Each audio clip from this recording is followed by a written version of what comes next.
JB, il y a Sophie qui a sorti le paquet de mecs. Oh, trop bien. D'ailleurs, on la reçoit là, juste après. Elle va nous parler du O79. Trop bien. J'arrive. Allez.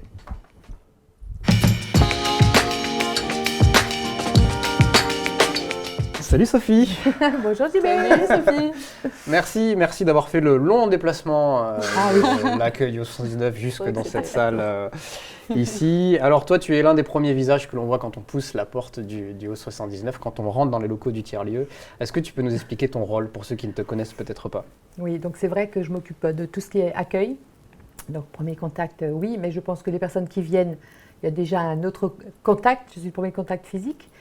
Et du coup, mon but, c'est d'accueillir chacun, quel qu'il soit, entrepreneur, jeune, quel que soit son niveau, j'allais dire d'études, quel que soit son âge, voilà, d'être là pour cette personne à l'écoute et puis de lui proposer de le rendre sa vie confortable. Bah oui, et on sait que ce premier accueil est important dans un tiers-lieu comme le nôtre, où la convivialité est mise en avant, le réseau, etc.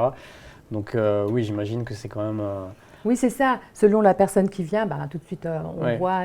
L'idée, c'est de l'accueillir, d'écouter son vrai besoin, de lui montrer le lieu, de lui présenter même des personnes qui sont là, pour qu'il y ait déjà des connexions ou des informations, des choses qui se passent entre les gens. Et puis ensuite, de voir si effectivement il est intéressé pour venir coworker, ou faire du télétravail, ou louer des salles, enfin voilà. Et avec ce confinement soudain, où la structure a dû fermer comme bon nombre de structures accueillant du public, comment ça s'est passé cette période pour le O79, un peu en termes de pause forcée? Donc clairement, c'était un choc. L'utilité, surtout qu'on est... les personnes comptent sur nous, comme beaucoup, on se croit indispensable. En fait, il s'avère qu'effectivement, les personnes ont découvert d'autres choses. Donc le lieu a fermé, mais en revanche, on est resté en lien avec les personnes qui fréquentent le lieu pour savoir comment ils allaient, pour envisager la réouverture. Oui. Qu'on a d'ailleurs, on a fait tous les aménagements qu'il fallait au niveau de la distanciation, de l'hygiène. Et donc voilà, et puis ils ont été touchés par cet appel. On était plusieurs de l'équipe à prendre des nouvelles. On a continuer à garder le lien en fait. Et puis voilà. D'ailleurs, c'était ce qui est affiché sur les réseaux sociaux du O119, c'était de continuer à garder le lien malgré la distance. C'est ça, on est un lieu de lien, un lieu de réseau, de bien-être et ça contribue.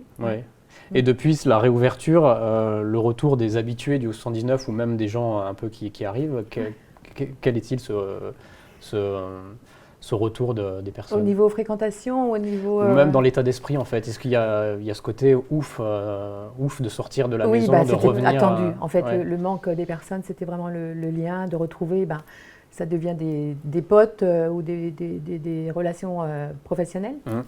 Donc, et puis de retrouver l'esprit convivial, le café, les repas ensemble. Les grandes tablées. De pouvoir aussi sortir de... Il y a un événement que nous, on aime beaucoup avec Candice. Ce sont les grandes tablées quand même. Se retrouver autour d'un repas tous ensemble, avec une culture à chaque fois différente. On a eu quand même pas mal de grandes tablées. Et on est frustrés parce que la dernière grande tablée, c'était genre quelques jours avant le début du confinement. Ça devait être couscous en plus. Donc, j'espère que ça va revenir petit à petit. Oui, bien sûr. En fait, c'est un espace de travail, mais c'est un espace de convivialité aussi, parce que c'est un espace de vie. Les gens passent quand même des journées à travailler, donc c'est un espace de vie. Donc la convivialité, pour nous, c'est ultra important. Et oui, il y a un pique-nique, du coup, au mois de juillet qui est organisé. Et puis on reprendra les grandes tablées. L'idée des grandes tablées, c'est sur inscription, et c'est d'avoir des liens avec les commerçants ou les restaurateurs spécifiques ou du quartier. Donc c'est pour faire aussi tourner le commerce de proximité. C'est ça. Et pour revenir à cet aspect coworking, on a vu que le télétravail, on a beaucoup parlé du télétravail à juste titre pendant le confinement. Là, on se doute que les espaces de coworking, ces nouveaux espaces, ces nouveaux tiers-lieux, ils ont un rôle à jouer pour prendre le relais du télétravail. Complètement.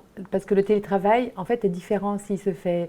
Le télétravail, c'est à différents niveaux. Il peut se faire à la maison.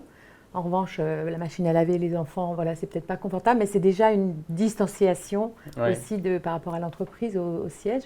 Et ensuite, il y a ces espaces coworking ou tiers-lieux qui sont vraiment propices à venir travailler dans des conditions d'efficacité, de convivialité, de montée en compétences, de réseau, enfin voilà, de créativité aussi.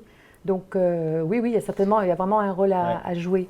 Et la créativité, nous on la voit ici dans ce studio. Candice, grâce à finalement, on peut dire grâce à ce confinement, on a pu avoir l'idée de créer ce studio, de la spéciale émission Audio 79, et puis aussi des webinars. Du coup, ça va permettre de mettre en place des webinars. Donc, tout à fait, oui, de mettre pour que les gens puissent. C'est une belle idée, en tout cas c'est une belle idée parce que c'est du dynamisme, c'est de la jeunesse, c'est l'esprit du moment, c'est surfer sur la vague, c'est donner du punch Finalement, la créativité, c'est pas arrêté pendant ces 2 mois de confinement. Non, c'était peut-être même au contraire le moment où il y a des choses qui se sont passées par ce manque personnes ont ressenti des manques et donc c'était l'idée, même peut-être inconsciente, de ok, qu'est-ce que je mets dedans, et puis du coup il y avait de belles choses qui se font. Très bien. Merci Sophie. Merci à vous. On se retrouve tout à l'heure autour d'un bon café. Avec plaisir.